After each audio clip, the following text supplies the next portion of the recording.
প্রশান্ত মহাসাগরের পশ্চিমাংশে ৭,০০০-এরও বেশি দ্বীপ নিয়ে এক দেশ, নাম তার ফিলিপাইন।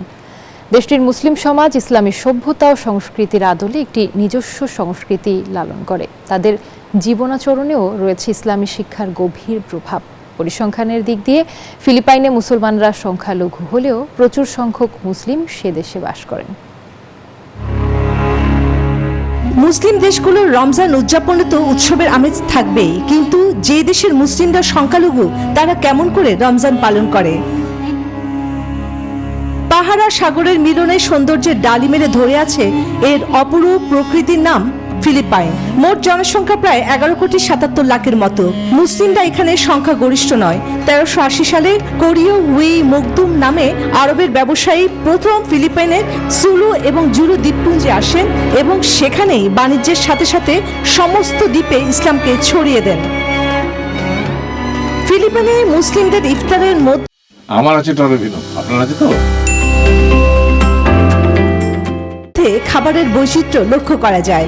রমজান মাসে প্রতিটি মসজিদে মাসব্যাপী ধর্মীয় পাঠদানের ব্যবস্থা করা হয়। পুরুষেরা বেশিরভাগ সময় কাটান মসজিদে ইবাদত বান্দেগিতে এবং শিশুরাও ব্যাপক হারে রমজানে ধর্মীয় পাঠদানে অংশগ্রহণ করে।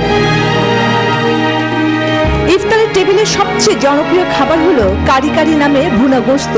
ফিলিপাইনে খাবারের আরেকটি বৈশিষ্ট্য হলো পেঁয়াজ আদা রসুনের আধিক্য থাকে রান্নায়।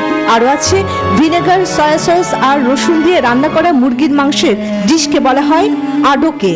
আর সাগর ঘেঁষে থাকা দেশে ইফতারে মাছের প্রাধান্য থাকবে তা তো বলাই বাহুল্য।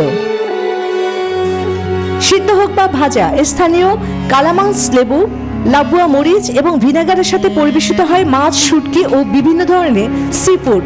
আর মিষ্টি জাতীয় খাবার, শরবত, ফল এগুলো তো আছেই। মাছের মতো কড মাছ তাদের ইফতারের মূল আকর্ষণ। গরম পানিতে কাঁচা তেঁতুল সেদ্ধ, তাতে মূলা, ঢেঁড়স, কাঁচামরিচ, সয়া সস দিয়ে উপদীয় খাবারটি পরিবারের সদস্যরা মিলে একসাথে পরিবেশন করে থাকে। রমজানে ফিলিপিনরা উদযাপন করে ইসলামী ঐতিহ্য ও আপন সংস্কৃতির আলোকেই। চন্দ্রানী চন্দ্রা, নিউজ 24।